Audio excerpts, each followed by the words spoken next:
give us a tour. He said, come and just look and read, and then he's going to come back up.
Let's do the Ghana tour.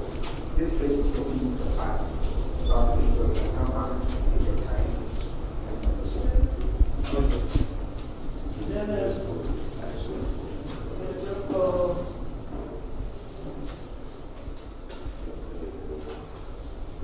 So we can come back over here.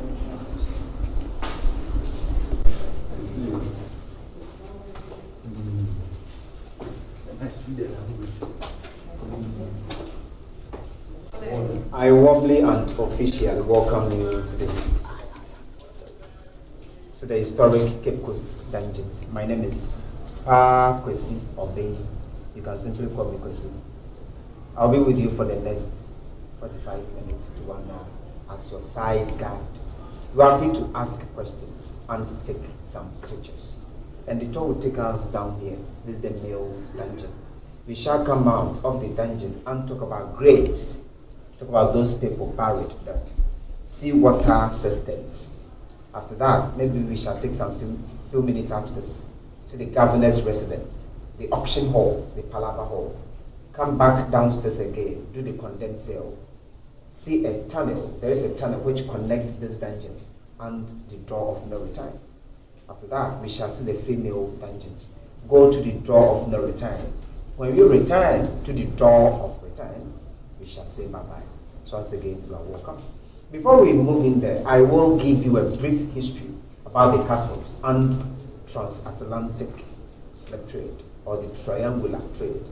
The Europeans came to West Africa here with initial reasons thought to search for minerals. Due to that, they built several forts and castles to serve as their storerooms. But you know, the Arabs came to the Africa first, but they settled at the northern part of Africa. So the Europeans wanted to break the monopoly by finding the source of the minerals the Arabs were taking. So they came and built about 64 forts and castles in West Africa. Out of the 64, Ghana had about 40, all because of our gold. But some of the forts in Ghana are no more. Now, about 19 forts, 3 castles existed.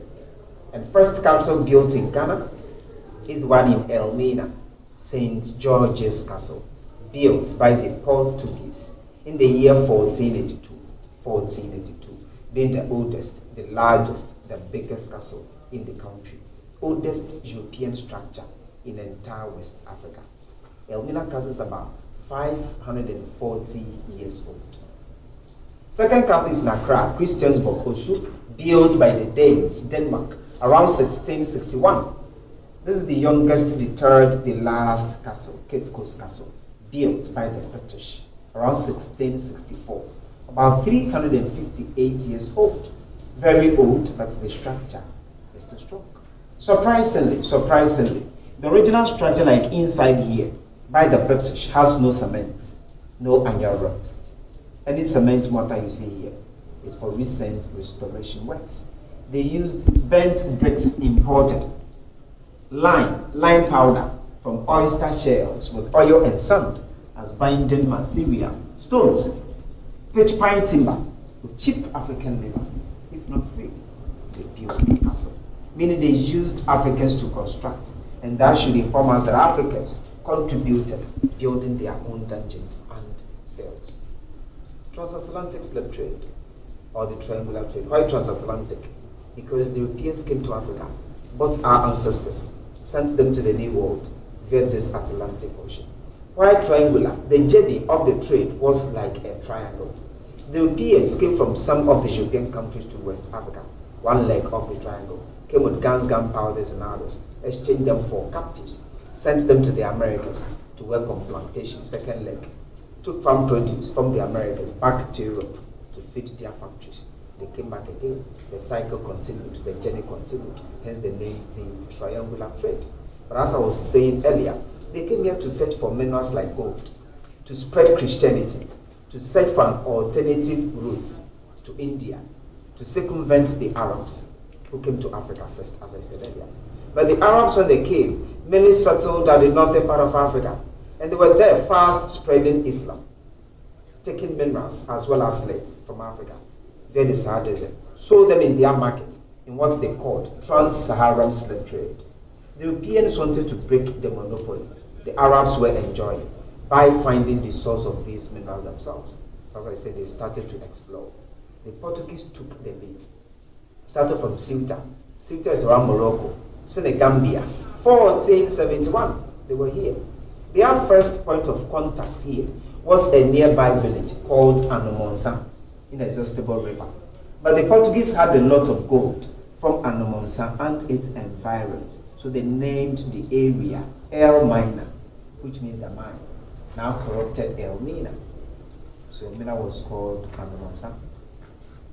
So 1482, they started building a castle there. Same Portuguese, led by Christopher Columbus, who spent some couple of weeks in El Mina, got to the Americas. But I know they will tell you, they discovered the Americas, 1492. When they got there, yes, discovered. When they got there, they saw fertile land, good for agriculture. Started growing plantations, large-scale farms. Labor became a problem because the Europeans were using the natives of America. You know, they named them the Red Indians. Why Red Indians? I just indicated that the intention was that they were going to India. When they got to the New World, they thought they'd gotten to their destination, India. So they named the people they met the Red Indians. So if you want to go to India, you can meet us on the way. But you now say, you discovered us. But these Red Indians were not that effective. They were not that strong, dying of tropical diseases. They were here before they got there. So they knew the potentials in the Africans they met. Very strong, able to withstand tropical diseases. Very effective when it came to agriculture. They said, no, Africans we know could work better than the Red Indians. So a Catholic bishop by name, Bartholomew de las Casas, petitioned the Spanish crown to allow importation of Africans directly from here to the New World. His petition was granted. Around 1518, transatlantic slave trade officially started. And the Europeans started getting captives, our ancestors, by raiding and kidnapping. Raiding, they could set a whole village on fire. And as the people around in helter-skelter for their lives, they waited for the young ones. Kidnapping, you could be working on your farm with your children or even your husband. You look back and it's kidnapped. Sometimes they use deceit, they deceive some of them. Let's go to our home countries. We will better your lives. They ended up working for them. Let's go inside our ships and have fun. The locals understood, free-mindedly. No, Africans are very hospitable, especially Ghanaians, very receptive. Packed their drums, went with them. Under this guise of enjoyment, they gave them a lot of alcoholic beverages, chained and shackled them. The time they realized them, they were on the high seas. There were some instances where some African chiefs, traditional rulers, prominent personalities, brought some people and sold. But they were not selling their brothers and sisters, as some people sometimes want us to believe. Most of the people they brought were rather some of their prisoners of war, people who were captured during warfare. You may know that there was nothing like Ghana, nor Togo, nor Burkina Faso. Africa was one big continent.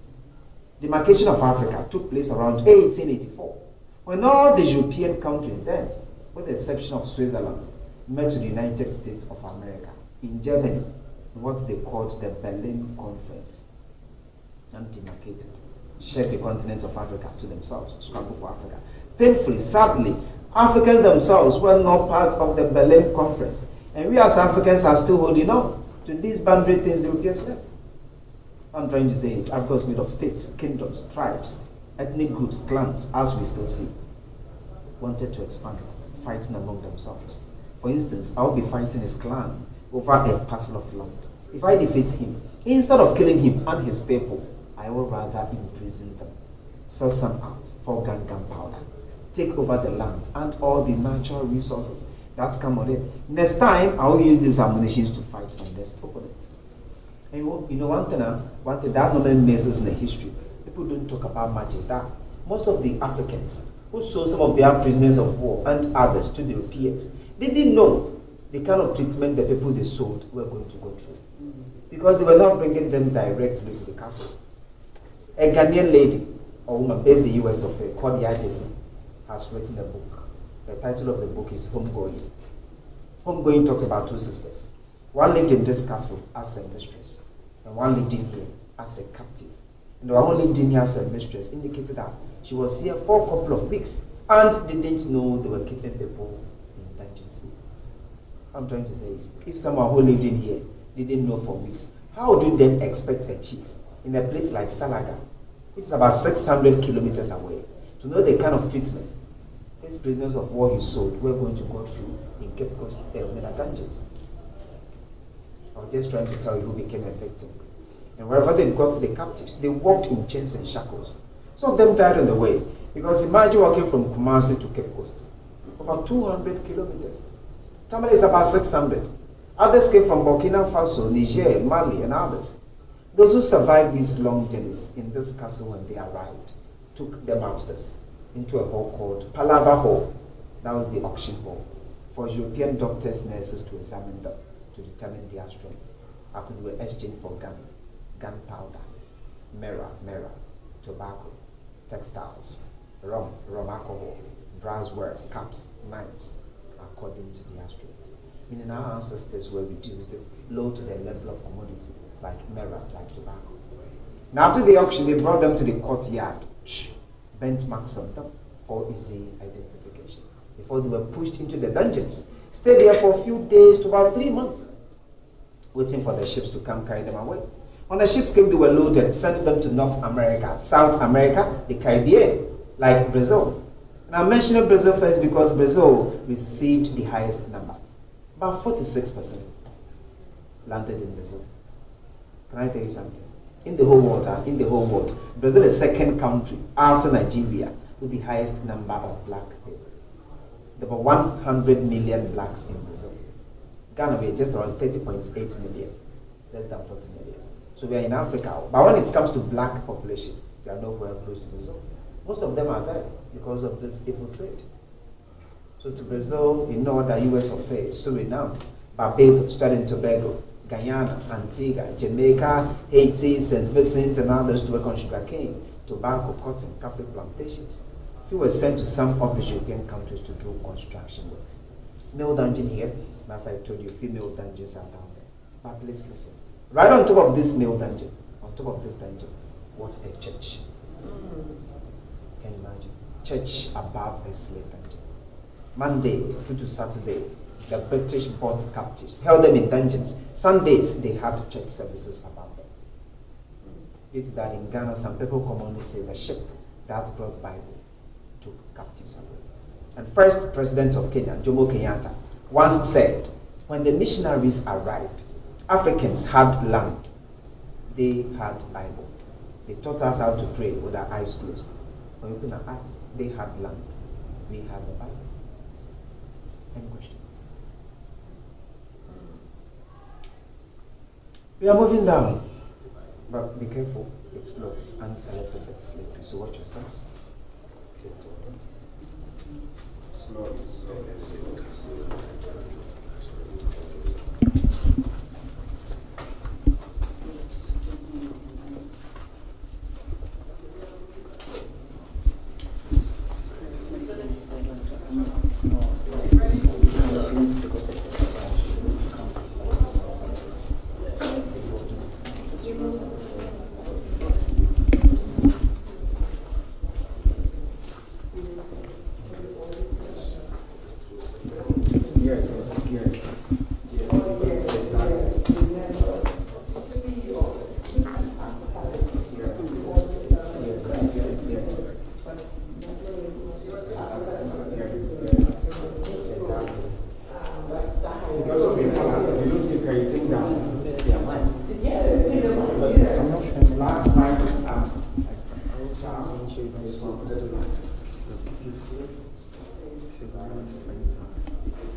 What's your idea?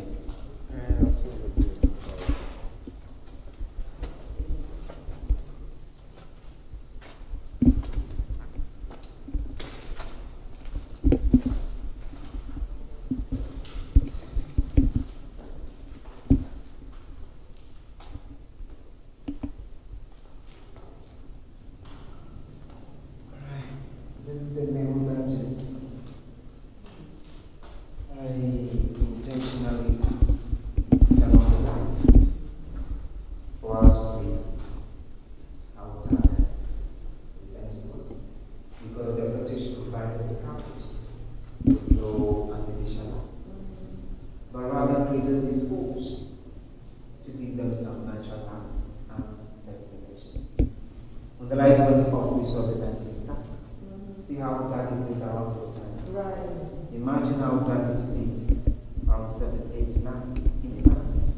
And because the dungeon is dark, some of the captives lost their sight. Some partial, some full. Because in the darkness, for about 3 months, later went out, the sun rays affected the eyes of the captives. There are 5 compartments, 5 chambers in the dungeon. 1, 2, 3, 4, 5. This is the first chamber.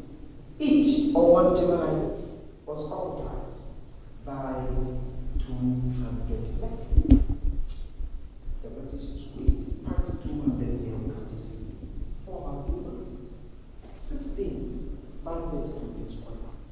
The 5 from this chamber to the last one. About 1,000 men. This very chamber was called strong chamber, for those who were very strong, physically, mentally, because they were strong. They changed them against the wall. So they put in the chains in these holes.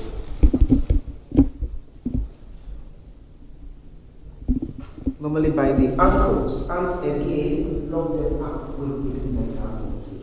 They were many, 200 people in here. Sometimes, if not always, the dungeon became very hot. Temperature became very high. When the dungeon was hot, and the captives were shouting, screaming, they poured water on them. From the leader was up, like this one, to cool down the temperature a little bit.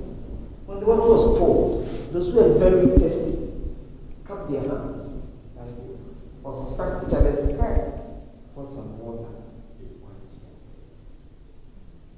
It is estimated that 10%, 3 out of 10, died only in the dungeons because communicable diseases spread very, very fast. Once a while, They instructed some of the living to pack the dead bodies in bags, added stones. They put the bodies on camels, paddled to some meters, down the bodies into the sea. They added the bodies so that the bodies would settle. So sometimes the living struggled with the dead bodies here. Look at this, and they just sit on that, very, very close by. Because 200 people they can see, I can feel it's not really warm. Because he might be moving. Meaning he's dying, but I can't help him. If the money says it's touched the body and the body is cold, meaning he's dead, he's cold. If what killed him was a communicable disease like cholera, in 2 days I can say, if care is not taken, all those in here who catch the disease and die. And there were several diseases here. Disease is very, very common because they were doing everything to themselves. They defecated here, urinated here, vomited, spat here. They ate, they spit to the way we have legs. With the unkept hair, rotten or decayed teeth, smelling bodies.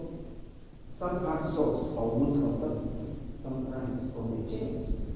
So imagine the state, the house flies, the mosquitoes, the pain, the hunger, and the anger here. Locally, depending on the background, but rainwater comes in on the trees, sometimes on the poles.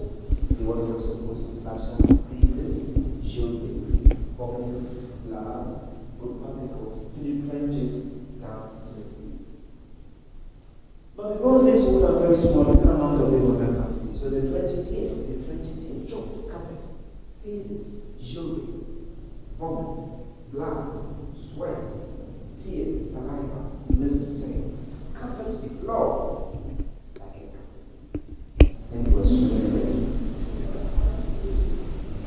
But this chamber is excavated. This chamber is excavated. That is why the trenches here are seen clearly. Archaeologists led by one late Professor Akwanda came from University of Ghana Archaeology Department and excavated this chamber.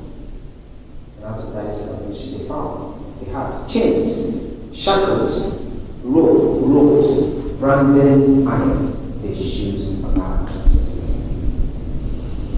They were first, they gave them food only twice a day, but little food just to keep them alive. Most of the times, the domestic captives were bringing food for those in the dungeons. But sometimes when those they were hungry and the food was not coming, they became very aggressive, very angry. Because they say a hungry man is always an angry man. To avoid attacks, they don't come in with the food. Rather, they dropped food from posters down here. Those who were interested struggled for the food in the faces, in the jewelry, in the pocket. They were doing the same thing on the ships. When they went to the Americans, they were passing food from the middle of the ships down for the captives. That is why the journey from here to the Americas was called the Middle Passage. The Middle Passage. And as one of them couldn't struggle for food in faces, vomit, refused to eat.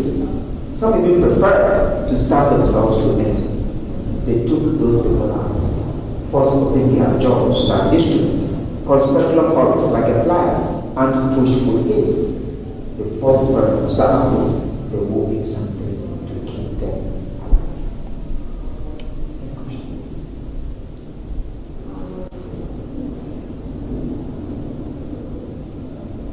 So you have 200 men In here, yes. with all of, what was this swimming in? The feces, the everything. How much over a life? I mean, if they in here for 3 months, with all that they sitting in, how much they got alive to take away? 80% died in the dungeons. 80% died in the dungeons. So then when they died, they will come and see who there and take them out. Yes, they take them out, so they were domestic captives. When they came in and we saw some of them were dead. They allowed us and to come to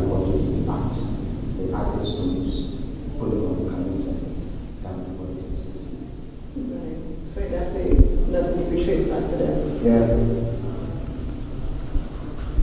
I don't think it was a monster of that. Yeah, which is very simple. So right after here, we open up pieces, show you.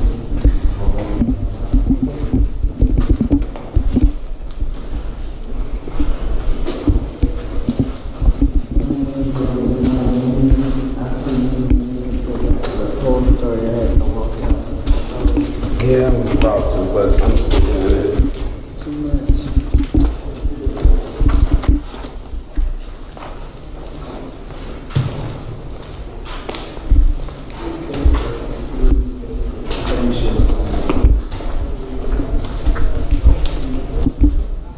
The other four chambers not excavated.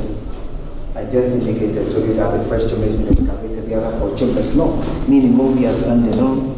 It's built up of feces, urine, vomit, blood, sweat, tears, saliva, and all that. But see, the build-up here is higher. It's that. So this build-up right here Yes, is it's all everything. the mess and everything. Exactly. And it's higher here because of this. Because as I just indicated, sometimes they dropped food from these holes. And this hole again is used as a spy hole. Some of the spies were commanded to stand up and listen to whatever going on down here.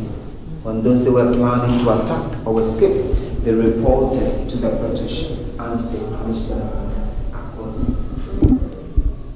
Some of the spies were best children. Because the Europeans were rapists of the female captives. They had children out of that. So this case, some of them were educated.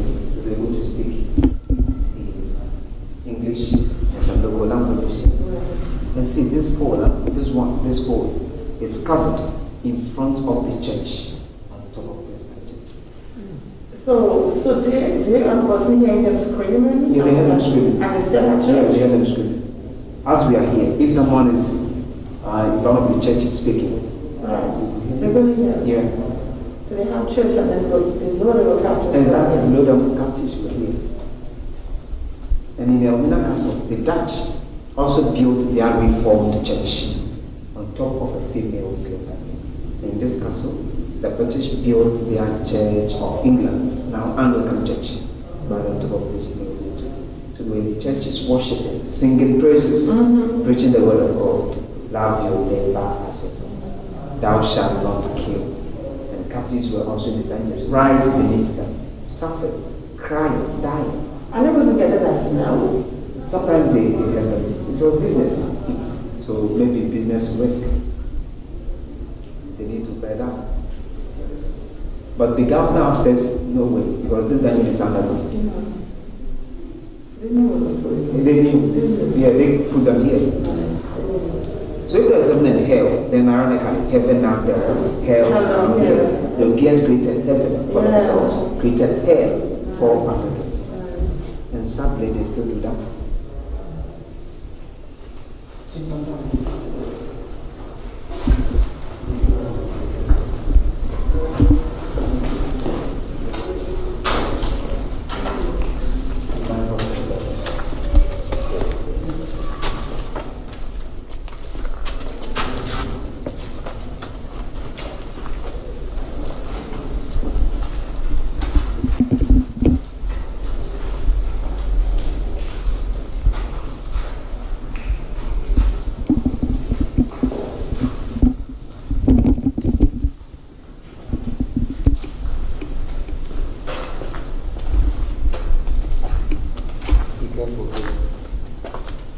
So see, the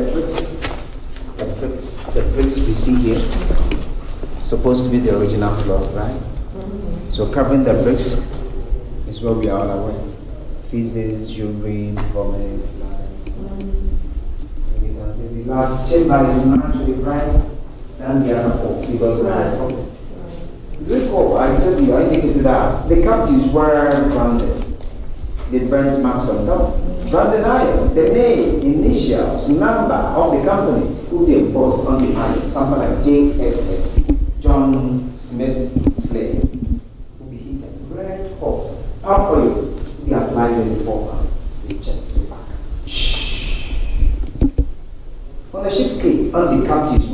to be looted. In this last chamber, they sorted them out, counted them, like they took stock to see those who died, those who survived. Hence this opened for more light to see the marks. And after that, those who were strong enough to survive the ships, the deadly voyages to the Americas, were marched underground. They marched them through a tunnel, from here to the door of no return. The entrance to the tunnel was sealed, blocked off with this wall. They closed the entrance in the year 1833. 1833. That is when the British passed the law to abolish slave trade in their possessions and territories. 1807, they abolished slave trade in Britain. 33, their possessions and territories. So in that year, the entrance was sealed, blocked off, to signify that slave trade is officially over by the British. Over because even after 1833, others were still smuggling captives. The whole year, the blockage is dedicated to the souls of our ancestors. It's the moment when I get to this point, I entreat my visitors to join me with one spirit, one heart, to show respect to our ancestors, to thank them for their effort, for making it survive the dungeons, for refusing to die in the dungeons. So please let all observe and emit silence to honor our ancestors, to show them respect. Amen. Silence, please.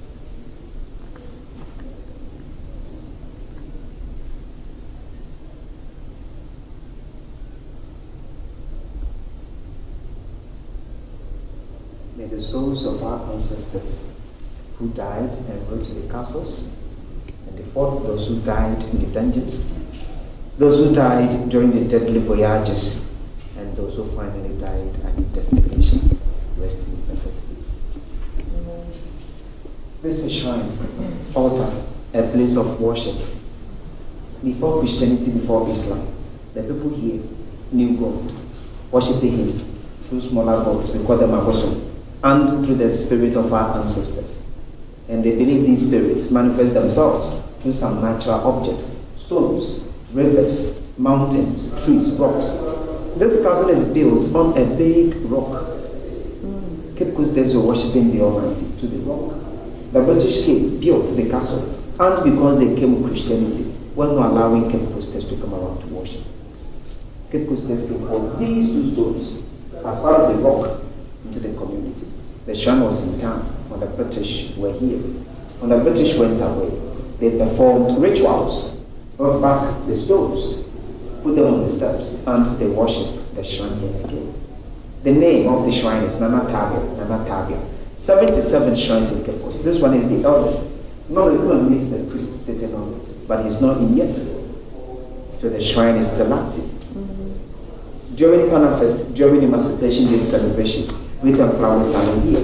And the Panafest Emancipation 2022 ended just last 2 weeks, 1st August.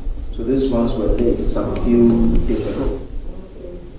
Some visitors also visit and to say the Obamas laid the flowers when they visited 2009. Their flowers are natural. Few days after the visit, it dried.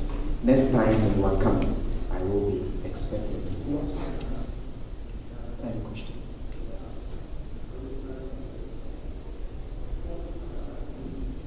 Let's go to the website.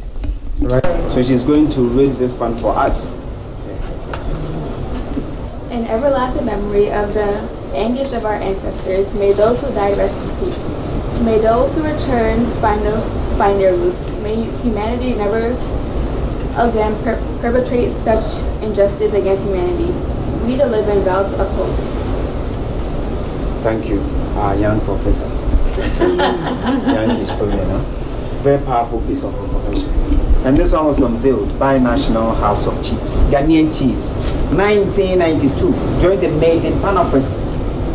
They unveiled this one. I told you here that some of our chiefs brought some of their prisoners of war and sold. Same chiefs happened to be the custodians of our land. Meaning they gave the Okians land, sometimes sold land to them, built these several forts and castles. In my own opinion, deemed it wise to unveil this one on behalf of all of us, in memory of our ancestors. And to me, most importantly, telling us that we shouldn't allow such injustice to happen again because many people died in this business. But sadly, painfully, we still see this man around. Mr. Injustice is still with us. Yeah. Yes. In our countries, in our societies. Yeah. And I entreat all of us, when we see him, we shouldn't keep quiet. We shouldn't say it on my friend, not me, so I'm not worried, I'm not bothered. Because see this scenario. They were keeping people in here. People were also living around, freely, going on their fishing, farming activities, thinking that most of the people in here came from different tribes, not speaking same languages with them. It's like they were not much worried. My mother, my sister. See the effect now on all of us. That is why Martin Luther King Jr. told us that injustice anywhere is a threat to justice everywhere. We are caught in an inescapable network of mutuality, tied in a single garment of destiny. Whatever affects one directly affects all indirectly. The Romans were here 2,000 years ago. Build this plan. Same year I started working here as a guide, meaning I've spent some weeks here. But they were here July. I started working here around August. I was in school. I came around maybe just to catch a glimpse of them, but I couldn't because the American security took over the castle. Even workers were not allowed to come to work on that day. You know, Michelle Obama traced her ancestral route to this castle. So when she had the opportunity, she visited the dungeons.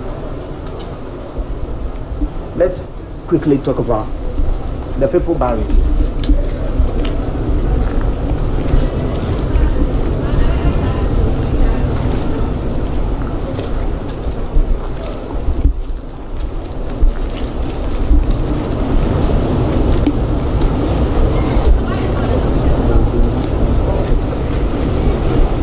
Dead bodies were buried all over here. The whole of the courtyard was a cemetery for the British. When the courtyard was excavated, only 4 graves had marks. 1 black grave, 3 European graves. The black man buried here, Philip Kwaku Deke. Philip Kwaku was from Cape Coast. You understand? Was the deity of this town. The father of Philip Kwaku was a legal man. One of those Africans who had been by himself. It's that the son Philip was awarded scholarship by the church to study in Britain. The 2 other boys. But the 2 boys died there. He survived. He attended Oxford University. They ordained him. He became first black person to be ordained a priest of the Anglican Church. Philip came back to work with the British for 50 years as clergyman, missionary, and a woman in the Church of Israel. Listen. Philip Kwaku died 17th October 1816. He was 75 years old. And I told you slave trade was officially abolished in this castle 18th October. Meaning this man came or even died before slave trade was abolished. He was preaching the gospel. After his fellow Africans were dying. Here are for Europeans. Let's just mention them in particular. A soldier C.B. Whitehead, a lady Letitia Elizabeth London, last one George McLean. The soldier died at the age of 38, the lady died at the age of 36. The husband, George McLean, died at the age of 46. So see, the black man was 75. Europeans 38, 36, 46. 46. Reservoir, water reservoir.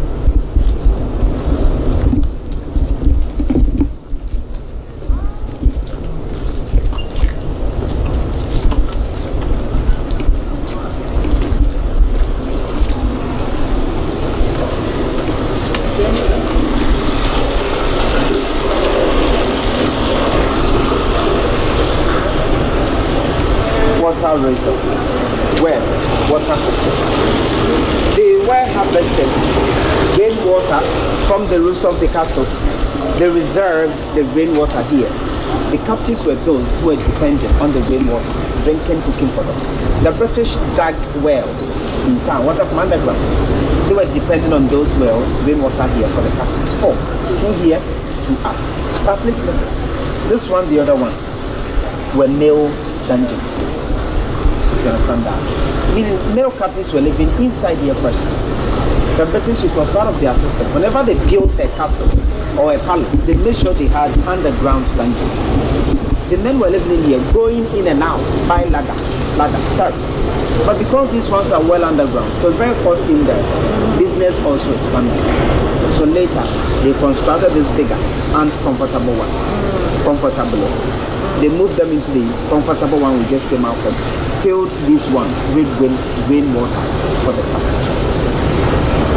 18 feet deep, 15 feet wide. This property was closed with bars, served as source of light and ventilation.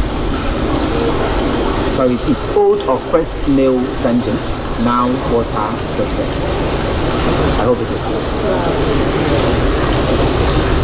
It is time for church service. Let's see the church, right on top of the male dungeon. Church.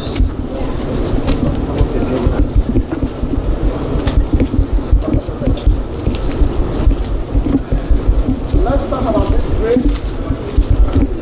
We have one grave against three. This is for engineers of Cape. How you doing,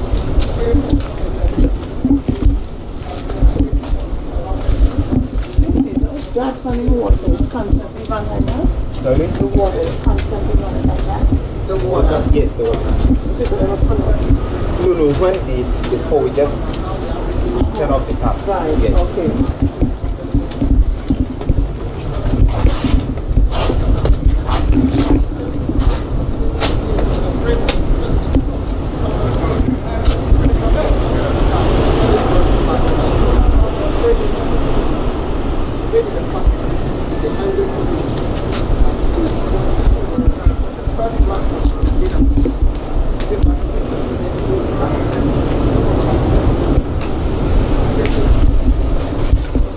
Yes, this was the church. And the church was called Society for the Propagation of the Gospel. Society for the Propagation of the Gospel. SPG Church. First Church of England in the country. Church of England is now Anglican Church. Anglican churches are all over Ghana. Methodist Church Ghana started from this courtyard. Catholic started from Elmina Castle. Presbyterian Church Ghana started from Christiansburg. The church is now Children's Library. And the church sits on the male dungeon. You recall this, right? This is the what we just saw from the male dungeon. Oh, this is what... Yes, oh, yes. Okay, oh wow. Yes. This is where the feces, the urine vomit is higher. Right.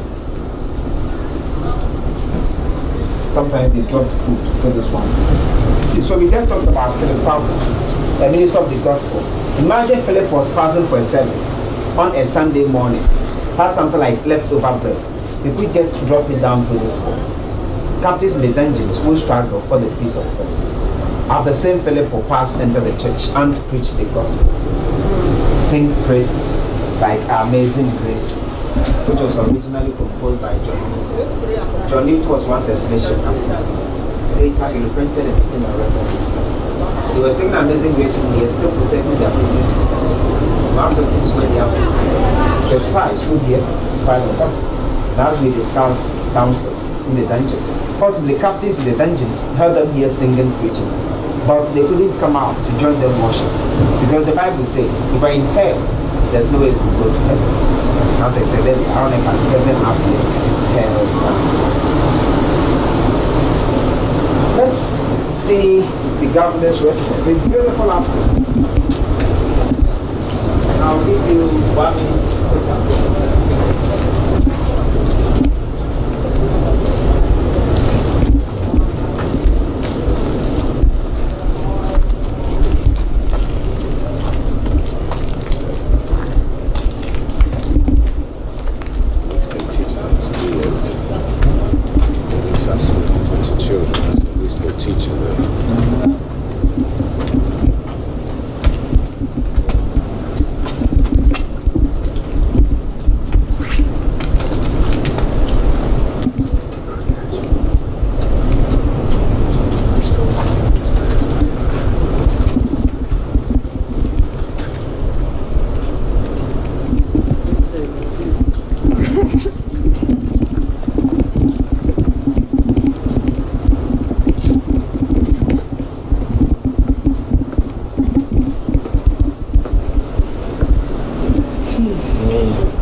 moving to the Ghanaian state.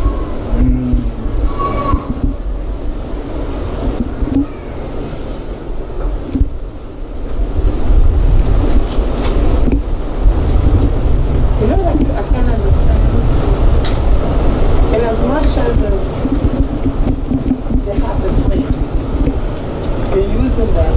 But when you feed them properly for them to stay healthy, People ask this question almost every day. They keep them this way to break their system. to break them, Yes. to demeanor their manhood. Psychologically, emotionally, and all that. Right. Though they needed them to go work for them, sell them for profit. But their safety was critical because they were stronger than them. Sometimes they outnumbered them. So they kept them this way to break their system. So they couldn't do that. Right. Good explanation.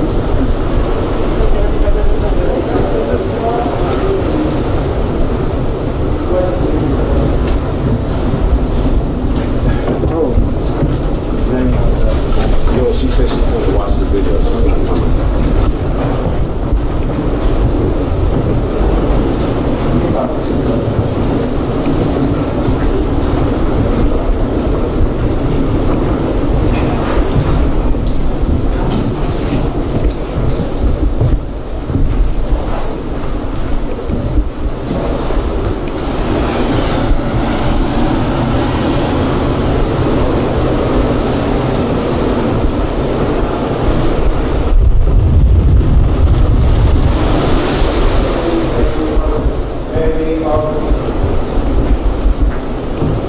It's me, no.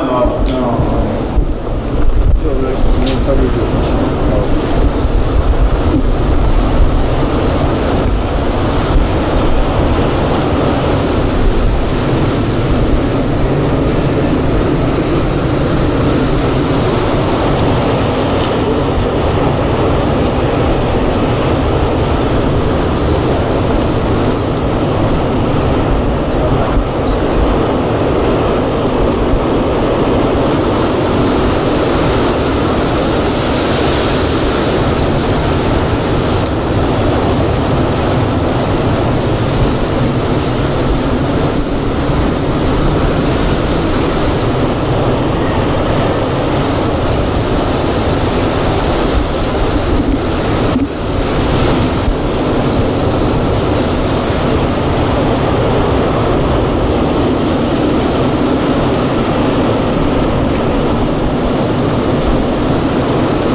barracks. Okay. Went through the sea through this. Yes.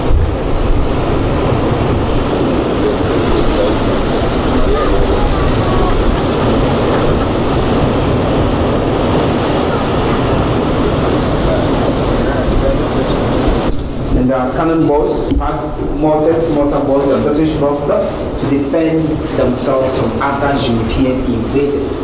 Because the business here was very profitable. Trade in gold, iron, spices, as well as captives, very profitable, fighting among themselves.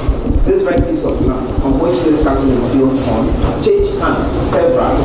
The Portuguese were those who first came here around 1555. They had a wooden post here. So the Portuguese named this area Cabo Corso, which means short cape. Now Cape Coast. But attention of the Portuguese was much on El Nina.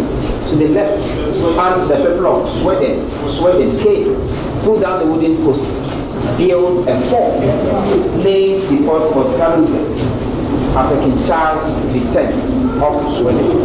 Within 10 years, through wars, the Swedish fort fell to the Danes, to the Dutch, finally to the British. So around 1664, the British started building the castle. So from Portugal to Sweden to Denmark to Netherlands to Britain, 5. And again, West African coastline became one front of the Anglo-Dutch wars. 1664 to 1668. Same wars were fought in America.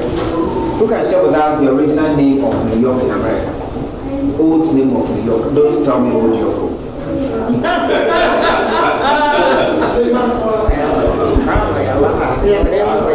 Yes. Correct for 3 points. New York was called New Amsterdam. New Amsterdam. New Amsterdam was a Dutch colony. 1664 fell to the British and they renamed New York.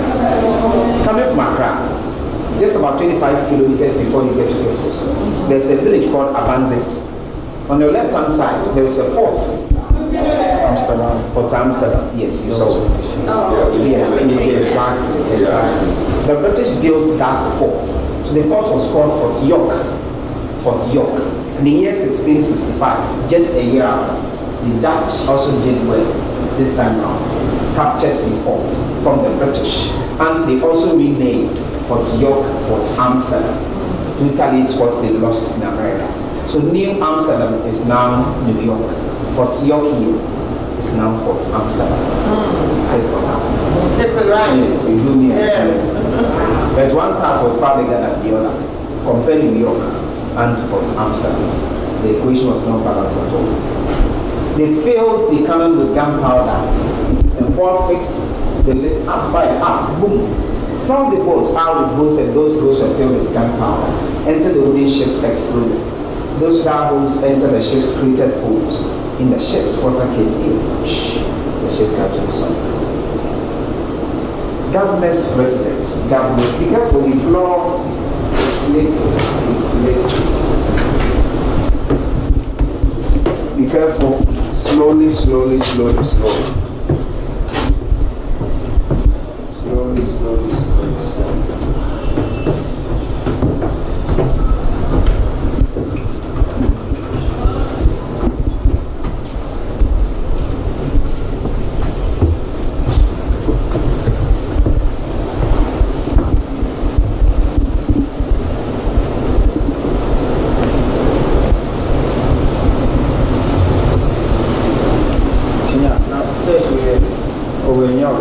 I think there's nobody see.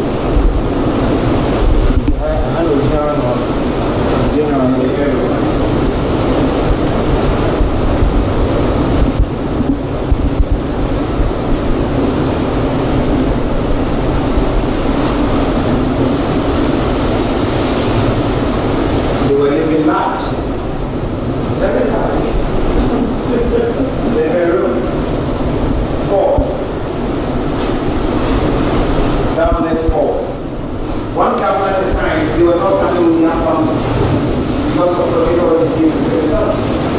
Some of them are like 2 months, 3 months, 6 months, or because of family was a country. One person occupied is 4. 1, 2, 3, 4, 5, 9 minutes, 9.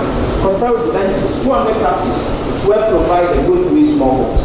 Just have a window here, bigger than those in the dungeons for 200. The bed will just here 5 windows, 5 plus 9, 40 minutes, plus about 3 doors. So they stayed upstairs, enjoyed the awesome breeze. Africans, landlocked, held underground, poor, sometimes no ventilation. Yeah, so we can't prevent it because that is another person. And they know that look at this one.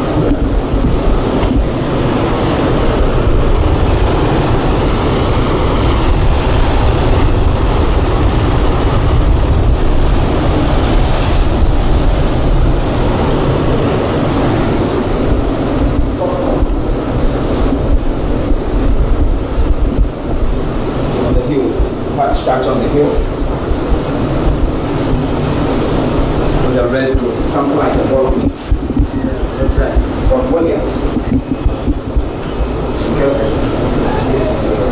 The lady, our family with the lady.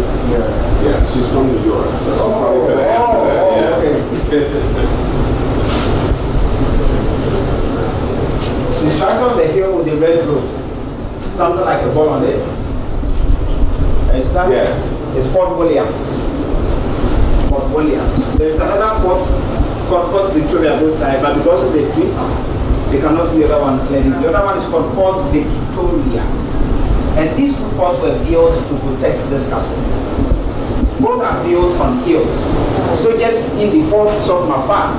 They saw enemies, pirates coming first before soldiers at the barracks. When they saw anything like that, they gave the formation here. Used light in the evening, flags, and muscles, mirrors in the day. The signal, especially the flag, the color, determined the kind of information. Yes. So there's communication room downstairs.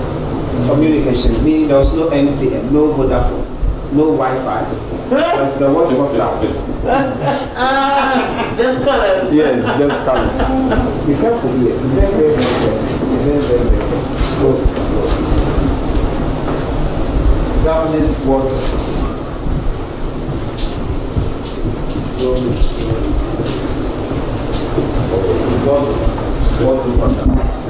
Wardrobe. And the size of the wardrobe could have been a space for about 3 captives. Wow.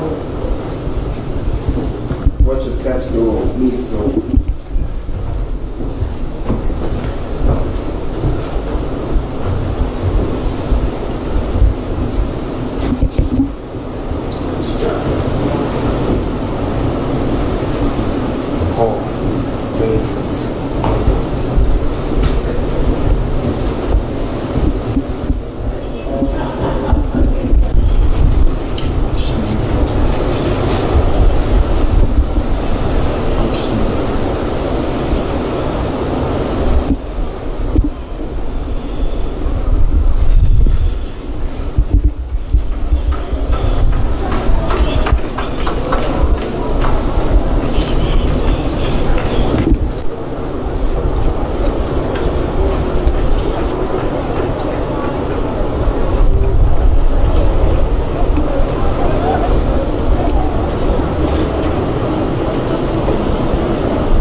Negotiate because this is where the buying and selling took place.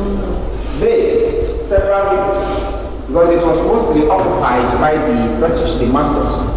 There were doctors, European doctors, nurses, merchants, company reps right in here. Displayed their guns, gunpowder, mirrors, textiles, cars, and all that. Those captives brought here by middlemen were those who first brought here. Because I told you that some of the captives were raided, kidnapped by the Europeans themselves. When they had them, they pushed them into the dungeons straight away. Sometimes their representatives went inland into some of the slave markets, like Salaga in the northern part of Ghana. That's where they had the biggest slave market. Those captives were bought there, granted them, brought them here, pushed them into the dungeons. But those brought here by modern men like Reverend Philip's father, but those who were first brought here for examination and auction. So see the size of the slave market compared with the size of the church. Smaller church, exactly. Bigger slave market. Exactly, more business. Money, cash on their minds. Let our walls would be enough. One and only original door left in the castle. Can you imagine? Only original door left. And the door before us is over 200 bad years. This door is over 200 years. Made of both metal and wood. Pitch pine wood coated with metal plates. Sail, but this is condemned sail. In other words, room of no return. Can you keep your heads low?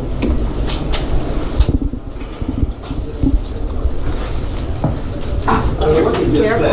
What did you just say?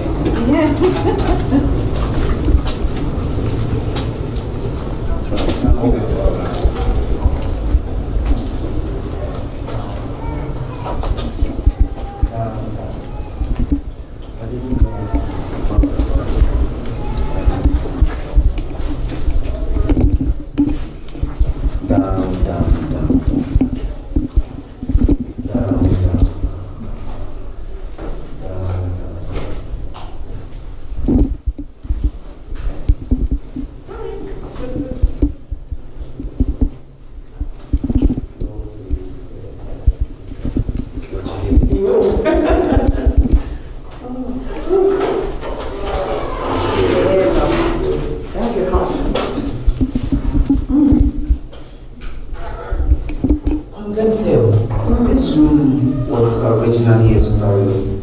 It was a storage. They closed the other door when they wanted to use this one as a sink.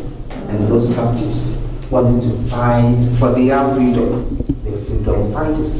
But the British referred to them as stubborn and rebellious ones.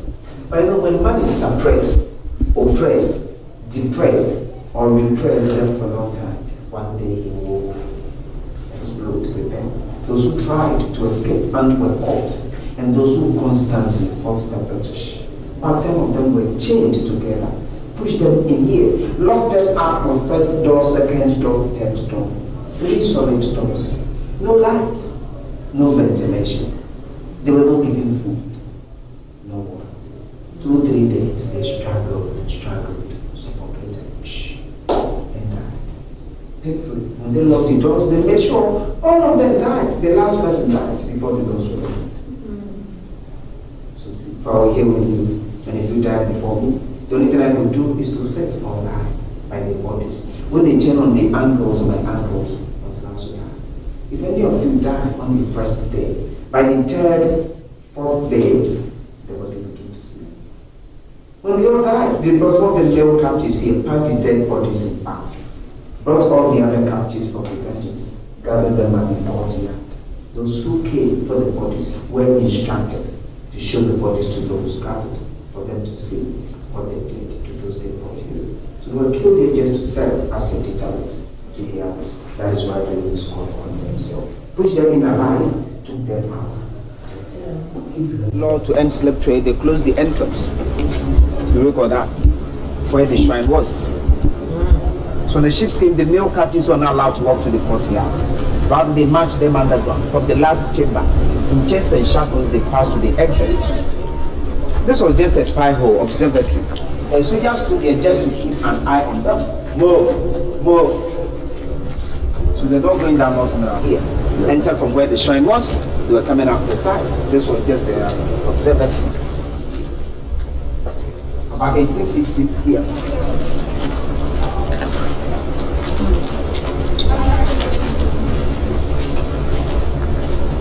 Let's see the exit of the camp. Another side will say travel.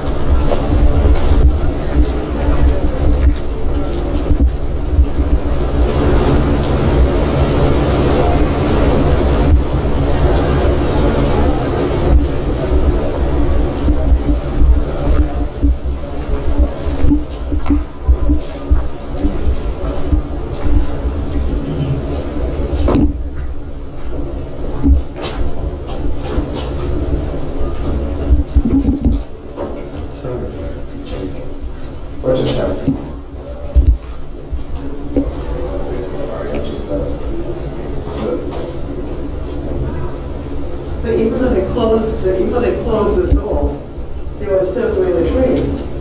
Yes. So It was 1833. but it was, they kept it going. The others were still smuggling. Yeah, but that's what I'm saying. It closed the door to make you think Yes. that, yeah, but it was still strong because it's a strong business. Exactly. Nobody wants to let go of strong business. Exactly. And even other European countries were still doing it. Yeah, we're still doing Yeah, it. it's around 1860 when it was stopped. Right.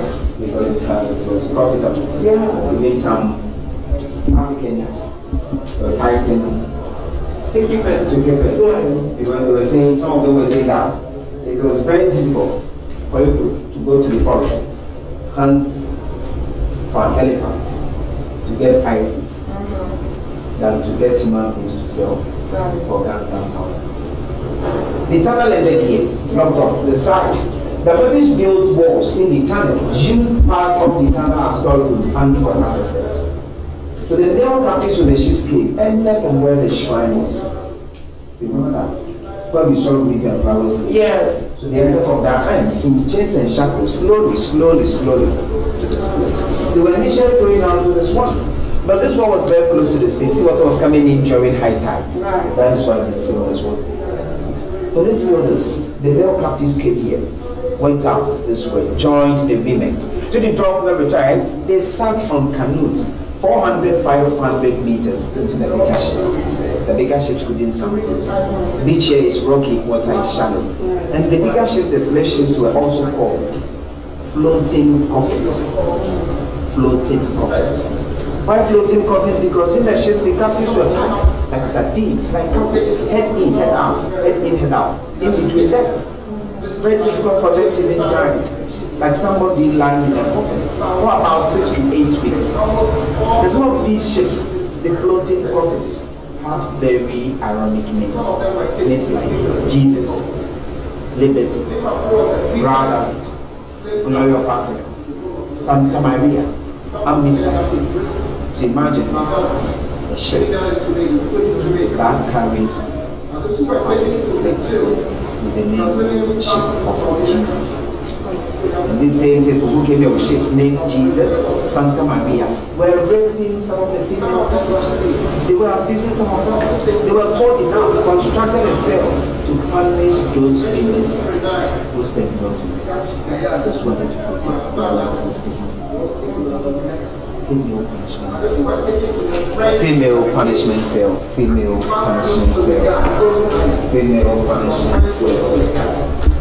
Female cell. Female cell. Female punishment cell. I told you that the Europeans were not coming here with their wives, no children.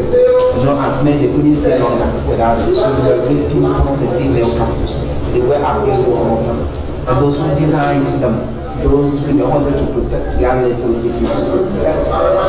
About 8 of these women were pushed inside here, locked them up with heavy metal door, gave them food, water, just once a day. Remember I told you in the dungeons they were normally fed twice. Yeah. In the cell here once through this hole. Feces, urine, vomit, blood. As women, when they have their menses, all into a whole year. After 7-10 days, those who survived the cell were allowed to go back into the dungeons. Just to punish them in here. So unless time, it was It doesn't make a difference, it's still punishing. yeah, even the dungeons themselves were punished, but they isolated them from the others. So you can exactly severe punishment.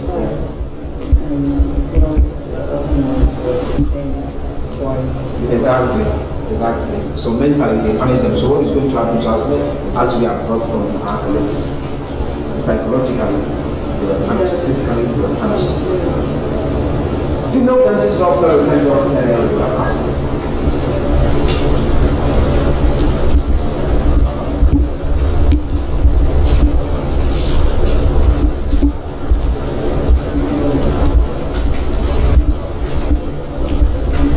Just one step down, and you are good to go. Just a step down, just one step, and that is all. The step is just one. Yes.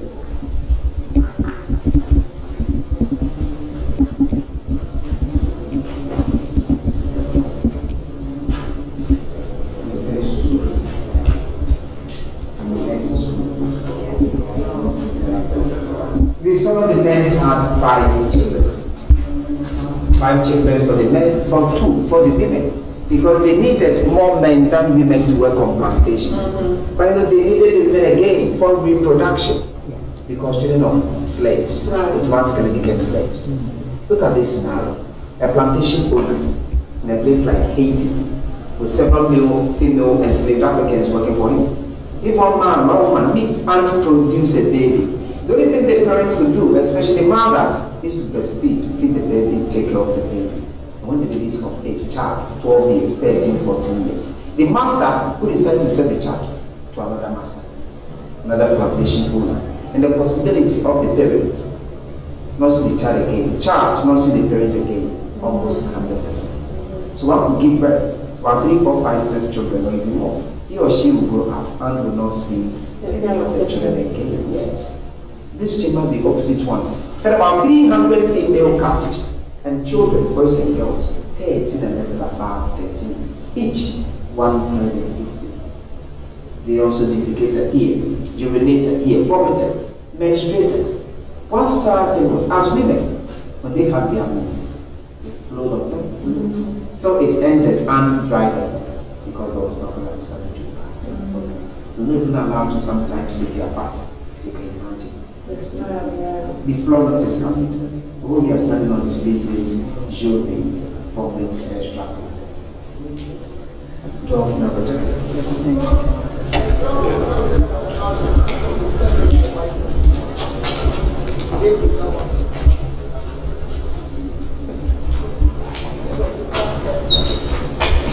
You cannot do a walk a course without seeing, without going through this door.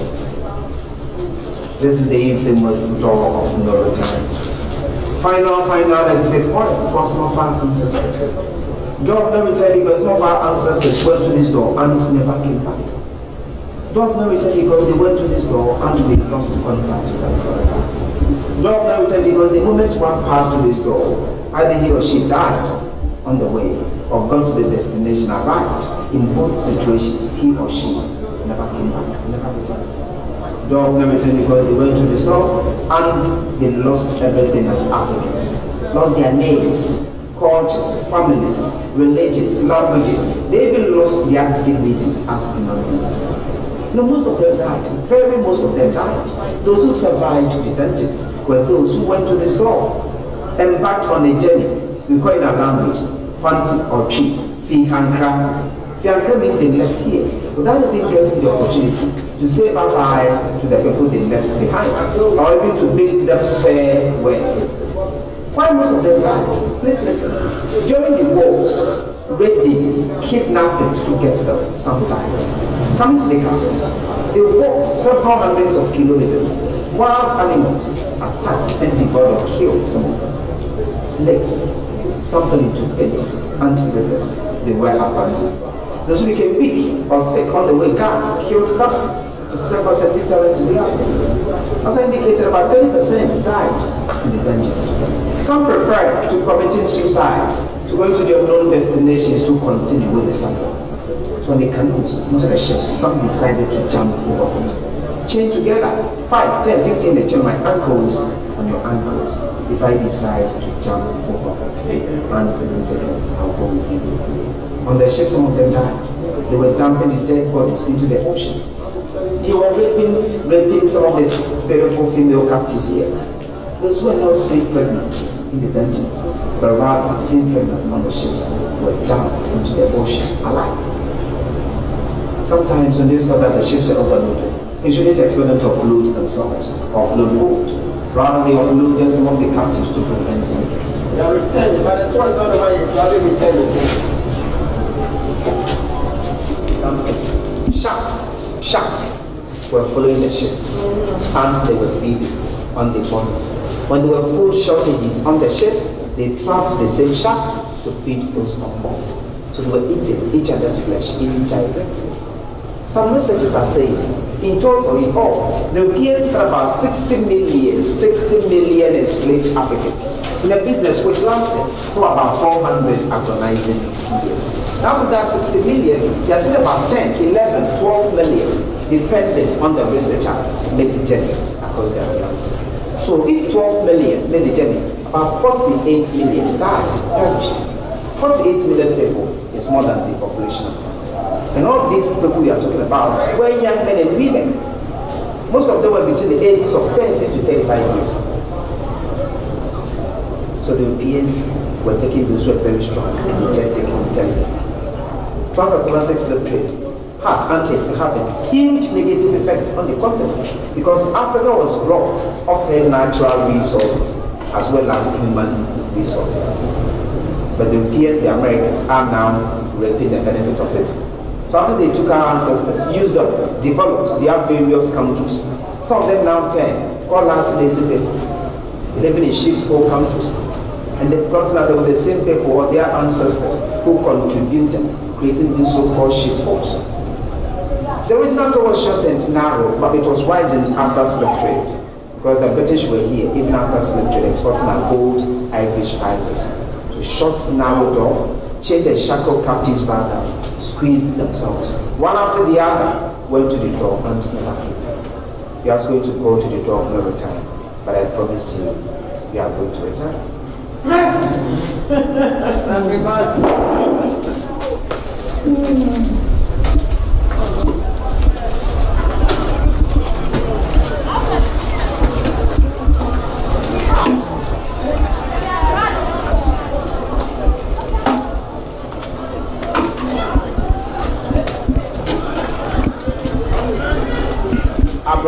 Mpoano.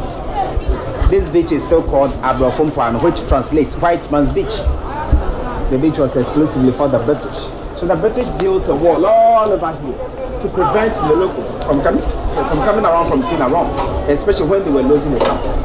They don't want the locals to see. This was the staircase they were using to the castle, from the castle to the beach, because the door was only meant for the captives because of its short narrowness.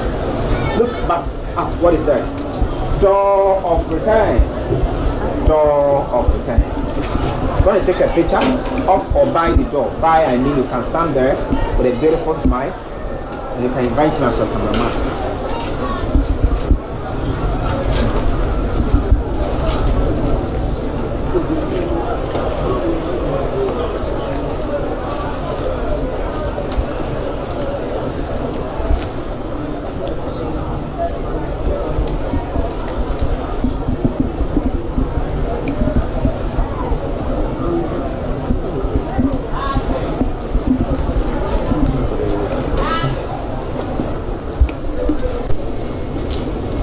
Ghanaians, as I was saying, named the other side of door of no return, door of return, to break the jinx of door of no return, or to break the cycle of the slave trade. They named door of return on 1st August 1998, 24 years, 2 weeks ago, when Ghana celebrated first Emancipation Day. On that very day, two caskets contained mortal remains, skeletal remains, bones, of two descendants died and buried. Madam Crystal from Jamaica, Samuel Cousin from New York, America. They exhumed their remains from their respective graves, brought them to Accra. They boarded a cab from Accra to Fort Amsterdam. Not Fort Amsterdam. They got to Fort Amsterdam. They said, no, we are not going to go by road again. Rather, we'll go by the Atlantic Ocean, like the way our people were set out. So they put the caskets on canoes, paddled back there, going to pictures. When they got them, officials from Ghana, from Diaspora, received the caskets from them, sent them to the door. And the moment they sent the remains to the door, the jinx of door of no return got broken. They brought the remains to the courtyard. Short ceremony called Great Homecoming. Great Homecoming held here. They then sent the remains to a town called Asem Manso, called Wibaria. Asem Manso, on the way to Kumasi, there's a river there called Slave River. Those captives coming from that direction, when they got to Asem Manso, they stopped them, shaped them, gave them back, polished them with shabaka. For those who are somehow old, with some grey hairs and weak, who look younger, attractive, for higher prices in castles. So they spent a couple of weeks, months in the dungeons here, like about last African battle at Semanso at the banks of the slave river. That is why they sent the two remains of Madame Crystal, Samuel Cousin, from Jamaica, New York, respectively, for rebanning. On that day, August 1, 1998, when the jinx of door of no return got broken, Ghanaians named the other side door of return, inviting our brothers and sisters in the diaspora, African Americans, African Europeans, African Caribbeans, and all others to come back to Africa, to learn the history, to see Africa for themselves. Because sometimes the way some of the foreign media paint Africa is very unfair. They go to feel uncomfortable places, take some pictures, some videos, and portray as if Africa is like those places, as if we are taught to the extent that we live on truth. That is why 2019 we instituted Year of Return 2020 Beyond the Return, inviting you to come, reconnect, help develop the continent. Because the continent of Africa is not only for those of us living here, but also for millions of people, especially those with African descent, scattered all over the world. It's that. When you return, you see on the wall, boldly pasted Akaba. Now, Akaba means welcome. So my brothers, my sisters, you are all welcome. Before we say bye-bye, what I want to share with you is that we are all witnessing, or we saw that the dungeons here are empty. Meaning transatlantic slave trade is indeed over. But sadly, painfully, we are still seeing forms of slavery. Now homes, now villages, now cities, now countries. Child labor, child trafficking, child prostitution, racism, mental slavery. We abuse our house helps, workers, wives, children. Let me use this opportunity to say this. You know what is trending in Ghana now, and some parts of Africa, is that Some of our own people, Ghanaians, deceive some of our young men and women, especially the ladies. They promise them better lives, better jobs. Take them to some of the Gulf countries. I don't want to mention country names. These same people who promise them better lives, when they take them there, they seize their traveling documents. Some of them work, they don't pay. Some of them are beaten mercilessly. Some of them are raped by several men a day, like you were raping people here. Some of them are killed, like you were killing here. Some of them, when they narrate, when they tell you their stories, you realize that the kind of ordeal some of them go through in those countries is not that different from what happens in the countries. So we should go out, do our best, and ensure that slavery and slave trade would never and ever any way, any form against any of the races, because we may not know the next perpetrator and the next victim. And I don't trust any of us here would like to be a victim of slavery or slave trade. But if you hear, if you see anyone who wants to be a perpetrator, this is what Abraham Lincoln said, and I quote, "Whenever I hear anyone arguing for slavery, I feel a strong impulse to see it tried on him personally." End of quote. What he's trying to say is, if you want to treat your fellow human being as slave, if you want to trade as slaves, you come. Let's lock you up in the dungeons for a couple of weeks, couple of months. When you survive the dungeons, when you come out, and you think it was comfortable in there, you can then start keeping your fellow human beings in the same condition. So let's all try. Treat each and everyone equally, at least like the way we treat ourselves. When we do that, I trust this world will be a very, very peaceful world for all of us. On this note, the guided all ending. Once again, the name has been KEITV obeying your guide. Have a nice day. Safe journey to your various destinations. Thank you very much. Thank you so much. Thank you.